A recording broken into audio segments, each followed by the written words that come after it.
Saiti e solli këtë automjet në Tiranë për të riparuar te mekaniku, por ky i fundit padrejtësisht e përdori atë në gjendje të dehur, e përpasoi jo vetëm që shkaktoi dëme në mjete të tjera, por prej këtij veprimi u sekuestrua edhe ky Audi që sot ndodhet në këtë gjendje. Unë quhem Sejt Ruçi, banoj dhe jetoj në Angli.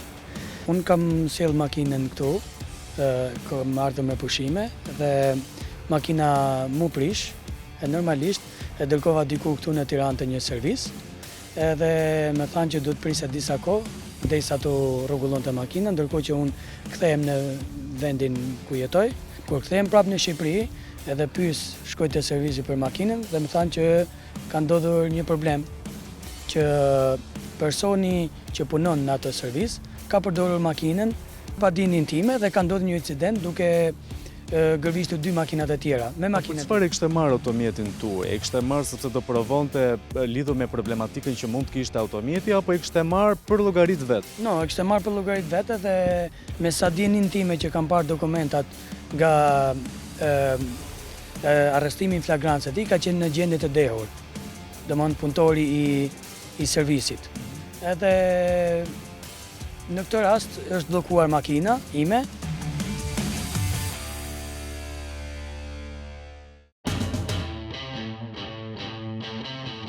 Gjykata e shkallës së parë përveç se dënoi me 1 muaj burg mekanikun, vendosi që automjeti t'i kthehej menjëherë pronarit të lishëm. Por autori i veprës ankimoi vendimin, që pavarësisht se kërkoi ndryshim të dënimit, duke mos pasur pretendime ndërkohë për pjesën e kthimit të sendit te pronari, me sa duket ankimimi është konsideruar në tërësi dhe pritet gjykimi në apel. Prej 2 vitesh qëndron këtu. Shohim që gjendja në fakt me goma, me... Nuk ka qenë kështu.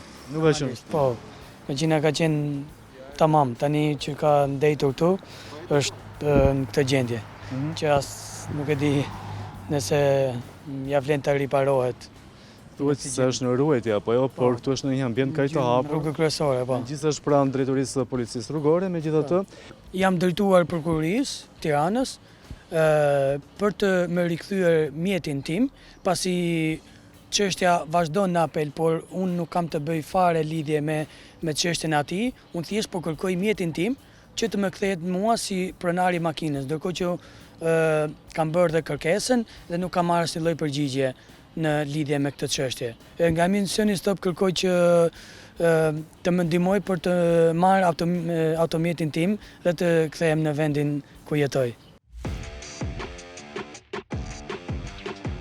Në këshillën juridike të avokatit Arbel Angozi, qytetari depozitoi në apel kërkesën për kthim të sendit, duke mos synuar cënimin e gjykimit që do të kryhet mbi autorin e veprës, sepse në raste të tjera të ngjashme, gjykatat ka vendosur kthimin e menjëhershëm të automjeteve te pronarët e lishëm, kur nuk ka asnjë arsye për të vijuar me sekuestrimin. E kam shpjeguar duke bërë kërkesë zyrtare edhe gjykatës apelit që automjeti është i imi, dhe nuk ka të bëj fare kjo çështje në lidhje me personin e fjalë që ka kryer incidentin, ndërkohë që e kam shpjeguar sepse kam ardhur për këtë punë për të kërkuar mjetin tim, gjatë kohës që u bën 2 vjet, është dëmtuar dhe më shumë.